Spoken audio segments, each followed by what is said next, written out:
Und damit ein herzliches Willkommen und Hallo zu einem weiteren Part der Let's Play Meter von ReFantazio. Ich bin jetzt am Fix. Beim letzten Mal haben wir das Erwachen des Prinzen miterlebt von unserem guten Maxi, der hier nun sein wahres Ich angenommen hat. Auf der anderen Seite haben wir die Geschichte zwischen den Elder und dem Vorgängervolk hier erfahren, nämlich dass Menschen im Endeffekt Elder sind. Dass diese Kultur schon seit Jahrtausenden im Endeffekt nicht mehr so existiert und die Zünder nur damals hergenommen ist, um das Magler zu kontrollieren, damit eben nicht mehr von diesen amoklaufenden Monstrositäten rumlaufen. Daraufhin haben wir Zorbro getroffen, der hier einen Menschen auf uns gehetzt hat. Wir konnten diesen zum Glück bezwingen, den Menschen, doch die Frage ist natürlich nur, ob wir Zorbro auch noch ausfindig machen können, denn der hat den Prinzen getötet und dafür verdient ein Dankeschön. You chaps boggle the mind. It's no mean feat to fight on even footing with a human. I'd hoped as much. You may yet have the power to face Luis at his full strength. It's good to see you're safe. We've certainly taken these powers a long way. Maybe we thought ourselves invincible, but don't worry. At long last, the prince is safe. In a manner of speaking. Everything's going according to plan. Still, what's our next move? The people think you a monster. We'll not find any public backing like this. Alces once said that His Highness the Prince was a soul born into adversity. He is royalty and elder both, heir to the legacies of heaven and earth. He is water and fire, in condemned conflux. When the day comes that His Highness may be revered as the good ruler he can be, then the world will truly be free of prejudice. And that, he said, is why we fight. In his own words, huh? We have to fight for what he believed in. All the more reason we can't turn from this. Right.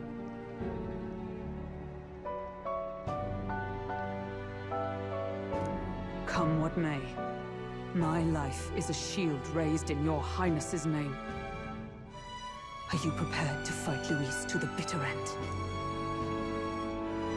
Of course. I'm prepared. Yes. That determination is how we'll stop him.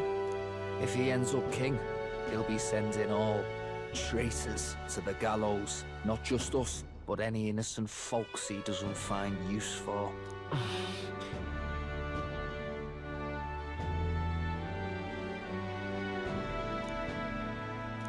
Look, I'm never giving up hope either, okay? All we have to do is beat him, right?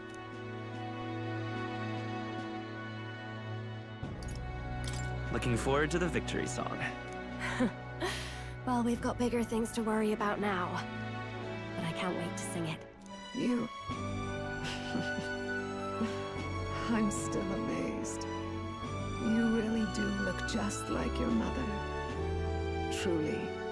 You are a child of fate.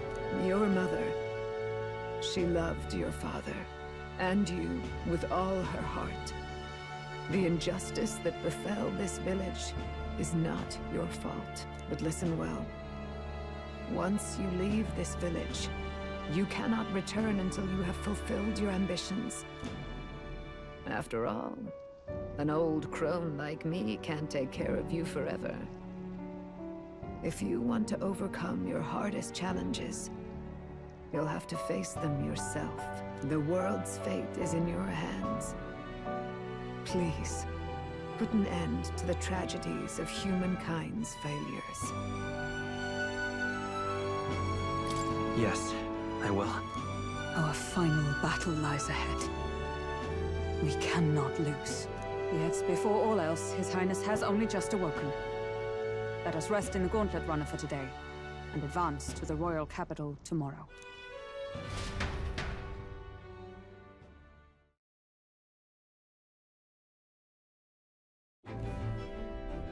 It's a bit strange, isn't it? I was convinced we'd been together for a long time. But I can't believe we've only just met. The beginning of my journey may have been a false memory. But my journey with you and the memories we've made, those are all real. Well, guess I'm repeating myself. But I'm glad we're working together. stay beside me forever. Wow. When you put it like that, you're gonna make me blush. But thanks.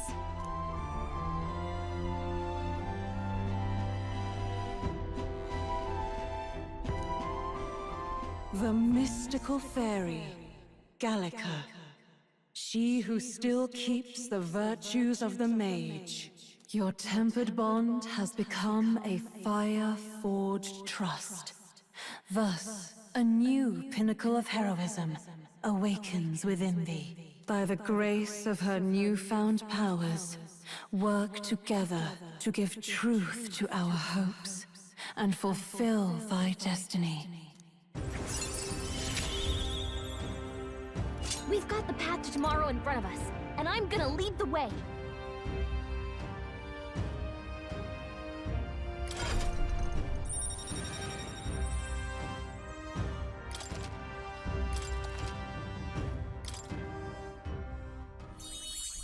When things get tough, remember this magic. The music meant for you will play in your head.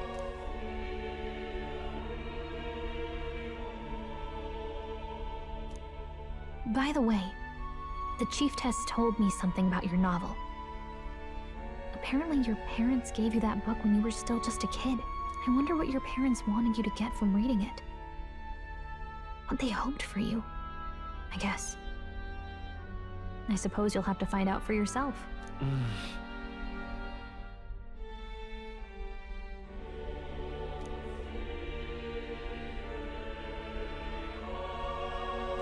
The part we're reading today is the last chapter.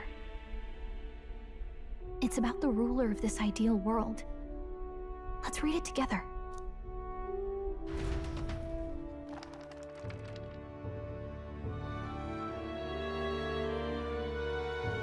The last chapter is about the ruler of a utopia. The one who governs this utopia must have an unwavering will. To maintain justice in this world, there are innumerable obstacles to overcome. Yet, as long as one lives by their ideals, those who support them are sure to follow. A utopia is not the creation of a single mind or a single power. It is a world shaped by all its people. The last part sounds a little more metaphorical. There's a little more. However, even a utopia may one day fray at the edges, and its people may come to conflict over the question of what is right. What is a true utopia? What is a true ruler? None have yet found the answers to these questions.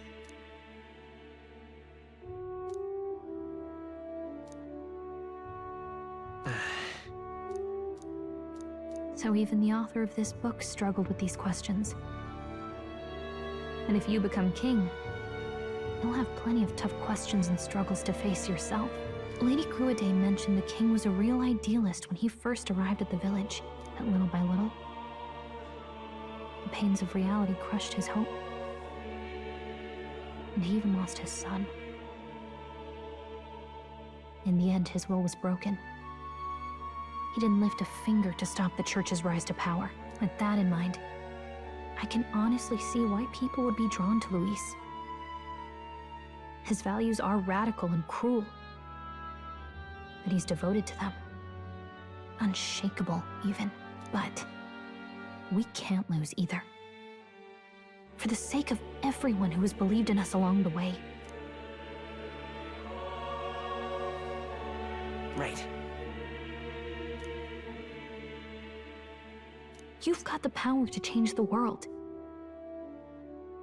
And the one who gave it to you was, well, yourself. And that's what I'm going to help you with. That's my mission.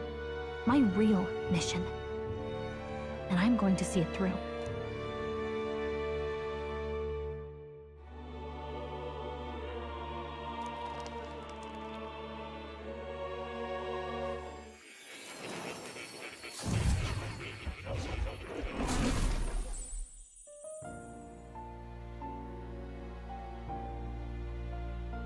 I saw what happened.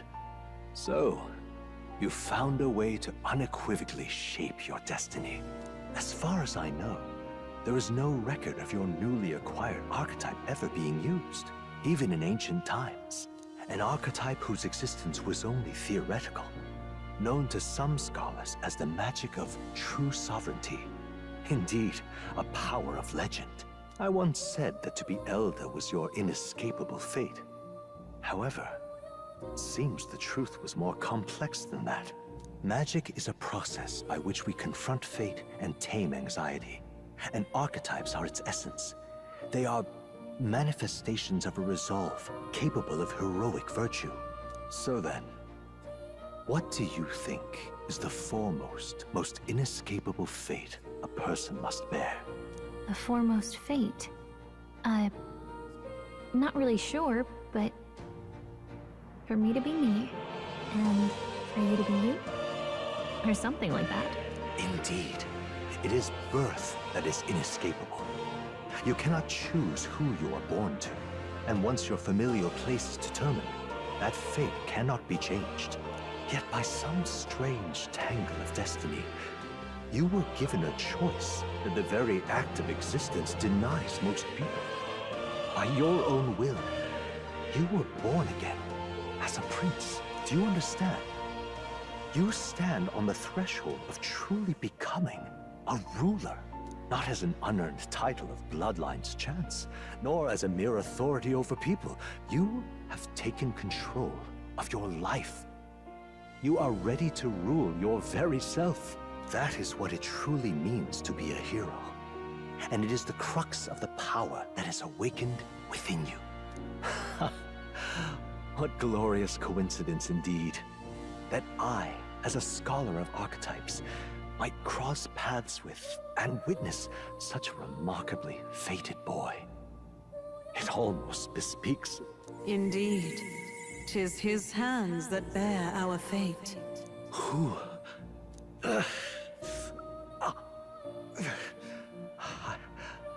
I remember. I know that I know this voice. Had I forgotten it all this time? Yes. I swear I've heard it before. And I let it slip from my mind. Who are you? You with this voice that moves hearts. Speak. Who are you? Why have you awakened this boy to his power? If it is answers you seek, then go and claim them. Are you? Could you be? As for you, I bid thee awaken. Move onward to thy final ordeal. Take thy place at the final proving of the ascension of kings.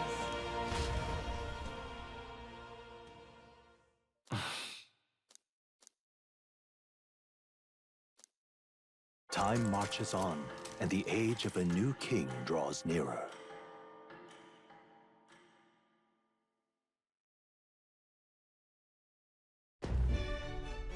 Okay, all our preparations are just about set.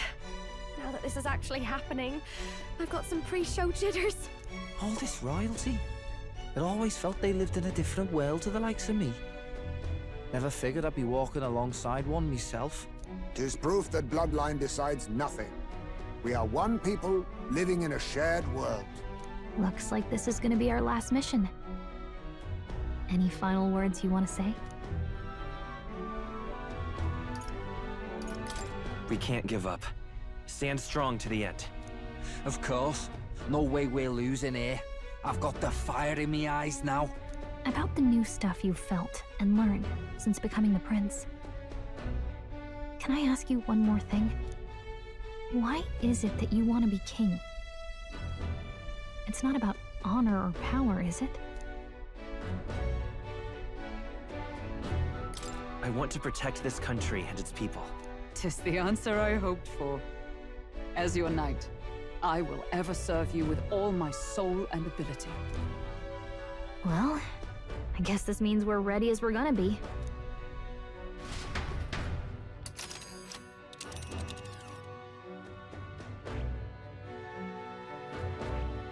Let's move! You see? Yeah.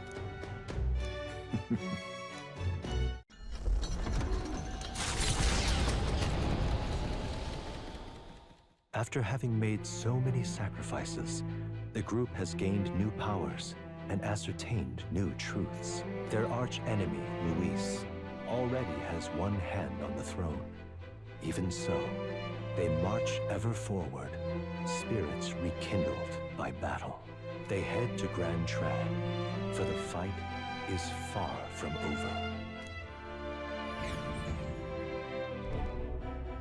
That Elden boy is nowhere to be found. I suppose it's only a matter of time until Luis takes the throne. Speaking of which, I don't see the general. The voice of the pro-Luis faction became too overwhelming. He was ultimately forced out of his position. Why is this happening? Even if the Sanctus Church's favor has collapsed, why is it that Luis alone is reaping the benefits? The public mind is the same as it's always been. It's too difficult to find answers in themselves, so they follow those who provide. We've certainly relied on that ourselves. It's always easier to follow than to have to make all the risks yourself. Now that we are out of ideas, what can we do? Can you imagine Luis on the throne? Can you imagine what he'd do with us? We'd be the first on the chopping block. Do we hide? Run? Our ships are in port. Is this really the time for idle chit-chat? Who are you? Just a passing wastrel. Thought I'd drop in for a word since I was in the area. You might have one way to survive.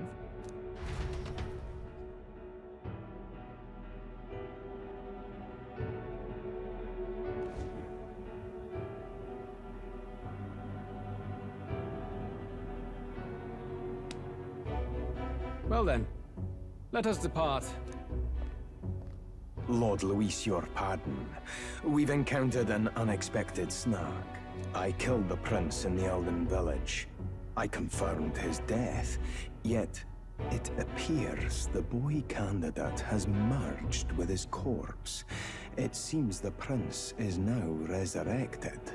Resurrected? Yes, and what's more, the boy candidate was the actual prince after all. Something about his soul having traveled independently, and then returning to his corporeal body. I see. So his ideal form was spun from Magla. Whatever the case, this means the land's true prince has reawakened in his sanctum. How interesting. After these long years, my chase may finally come to an end. My nemesis awaits. Lord Luis, what is it about that bastard that fascinates you? Yeah, I won't let it end like this. I have to do better. I need more power. I will show Lord Luis I am worthy of his gaze. We'll soon be arriving above the royal capital. Excellent. As planned, increase altitude and enter the royal palace in the sky. Are you certain? We'll be heading directly to His Majesty, the former king, and... Rest assured, that old fool is powerless to stop me now. Proceed. Understood. Let the final banquet begin.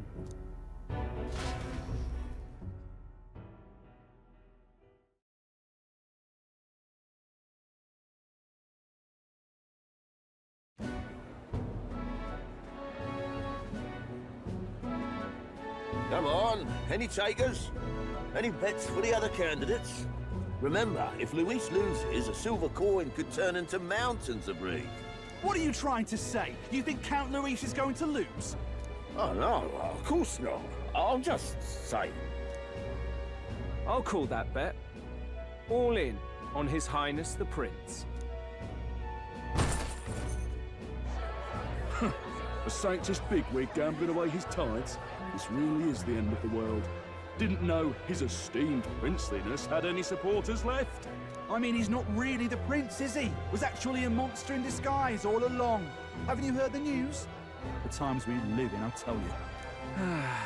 Must be tough, being an easy mark. It didn't take much for you to buy everything Luis was selling about the prince. The fireworks went off the moment he said, "Behold." Remember? You don't think there's any chance Luis orchestrated the entire thing? Oi, churchman! You've seen Count Luis lie to us? You think he cast some big illusion? An illusion, eh? What if I said it's a power more dangerous than that? Always struck me as odd.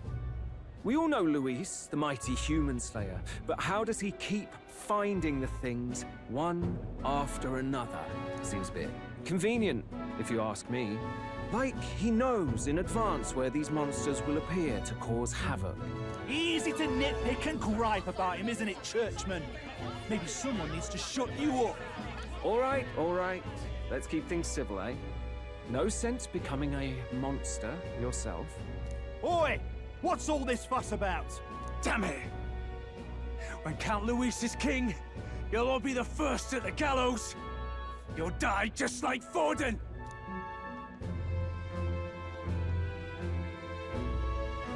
Well, they're probably just as anxious as the rest of us. All that yelling and thrashing helps fight it off. Humans have been sighted near the capital, after all. It's more than that.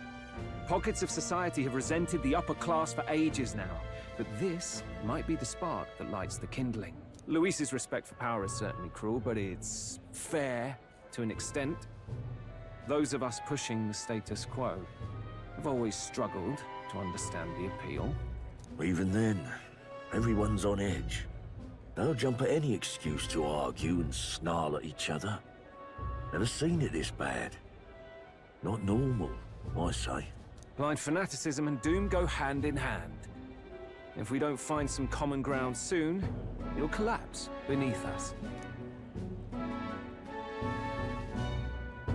Luis left saying that he'd be waiting at the royal capital. Only one place he could be.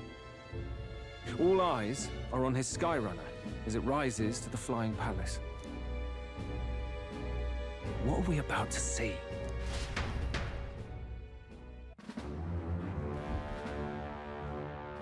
Ah, the royal palace. It's been a while. Do you hear me, O king? Stubborn and deathless? This country is distorted. You and the other titled authorities decide who grows fat and who is devoured.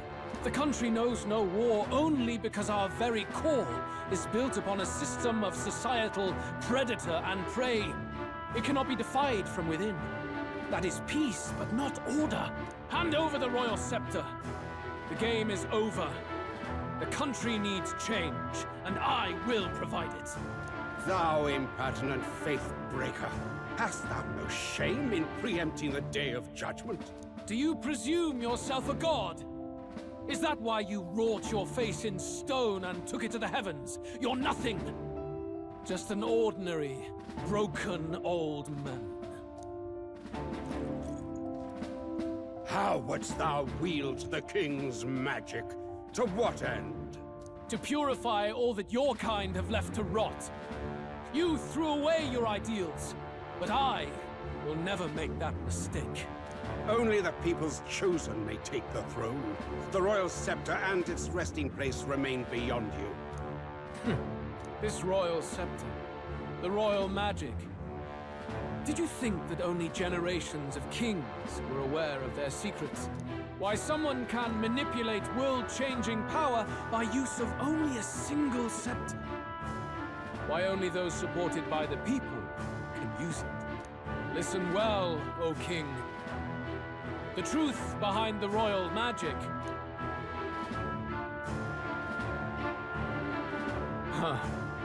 So it's true. The country truly is putrid with sin. In other words, if I took hold of it now, then I would have the power to change the world itself. How didst thou learn of this? How?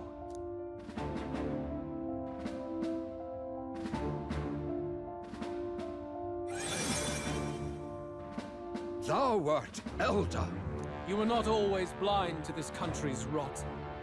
When you visited our sanctum, I saw and knew the passion in your heart.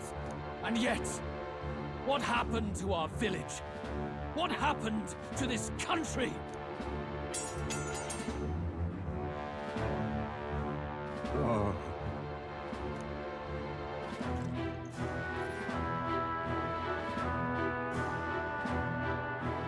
cannot stop me any longer.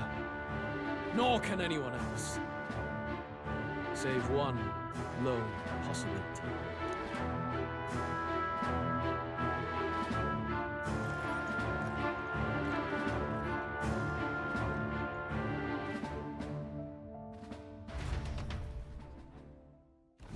Snatching victory from the maw of catastrophe, the party descends again on the royal capital, Grand Tran.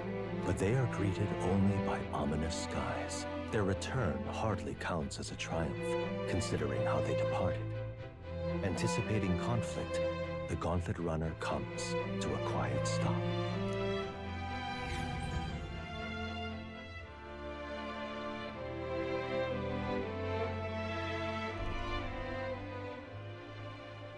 What the hell's wrong with the sky? Isn't that... Oi! That monster boy's come back! Ah, that's why the sky's grown so hellish. The half-dead bastard returns with his head held high. A more aggressive welcome than I expected. Would any introductions help them to understand? It's useless. Words are cheap. Still, we should walk with pride instead of trying to keep our heads down. True enough. His Royal Highness, the Prince, returns! Luis distorted his form through strange and terrible magics, but the curse is now dispelled. His true form has been restored! Oi, if that's really His Highness, then tell us why in His Majesty in the sky stop all this bloodshed? 'Cause he's an imposter! Just like Count Luis said! You're not fool us again, beast! Oi! Calm down. At least listen. And you! Never thought I'd see one of the Magnus brothers standing against Count Luis, even the thick one. He took in a parapus like you, and you spit on him! Scum! Only thing traitors deserve is a tight rope and a stiff beam. And you want us to support the prince? Lady Juna, I can't believe this! I admired you! Why would you risk dying alongside some fake prince? I don't intend on dying with anyone. Besides, I'm still me, whoever I'm standing with. Hey, you chief! Weren't you the wretch who got kicked out of the knighthood? Now you're with this pack of throne chasers. Shame! Shame! Mustari girl! You ungrateful pagan! Count Luis brought down the Sanctus Church for you! How dare you strike out at him? They're all traitors, I say! What is all this? The truth of the prince hardly matters to them. Every one of them's only concerned with their own emotions, and nothing else. We'll have your heads on pike soon enough. Leave! Get out of our royal capital! If they're just monsters, we can deal with them ourselves. How about it? This is bad. They really are out for our blood. Has everyone gone insane? Oi! Over here! Don't bother with them! No talking this one out. You need to run! Now!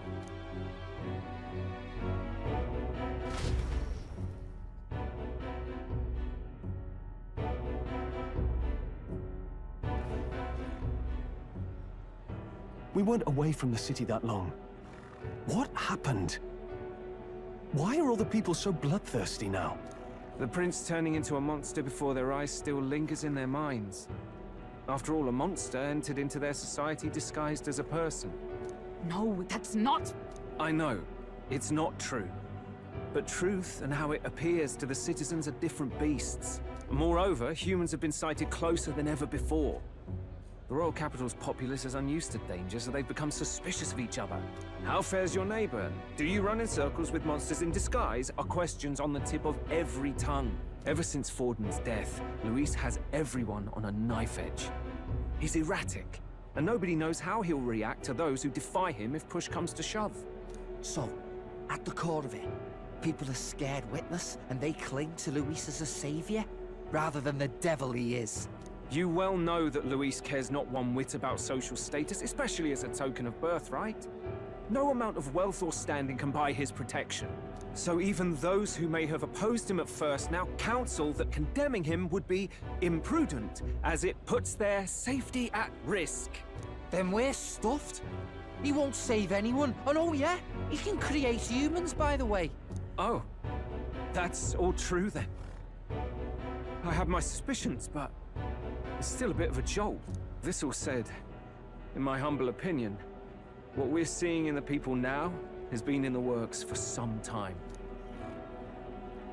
Now, has the tournament for the throne truly ever been a fair contest? The Sanctus Church bent it to its whim, and I abetted that.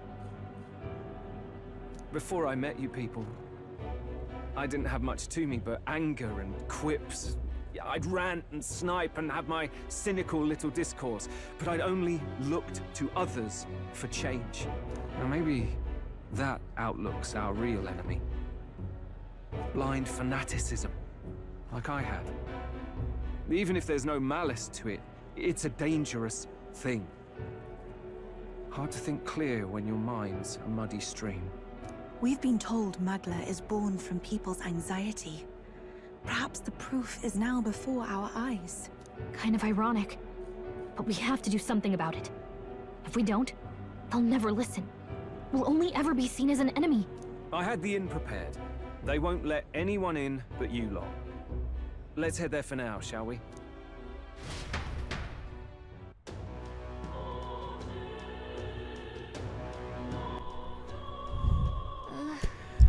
Nur sagt, dass der Fernseher zurückgekehrt ist. Ich glaube, die Leute in der Stadt haben sich zumindest ein wenig beruhigt. Naja, bedingt. Seht ihr diesen Himmel? Und es Magla, es ist auch so rot. Also es herrscht hier wirklich gerade Krieg, Tod und Verderben. Das Zeit der Macht ist angebrochen. Es ist Zeit für die Gerechtigkeit zu sagen. Der Tote ist nur der Anfang. Die verdammten Adligen, die Geld gehortet haben, das eigentlich uns gehört. Ah ja. Nett. Nett. Der Wahnsinn zieht hier ein. Gut, Leute, ich würde sagen, bevor wir jetzt schauen, wie wir das, ob es eine Möglichkeit überhaupt gibt, noch für Frieden zu sorgen, machen wir jetzt erstmal einen kleinen Cut und beim nächsten Mal geht es hier dann weiter mit Let's Play mit der ReFantazio. Bis dann, auf Wiedersehen, ciao.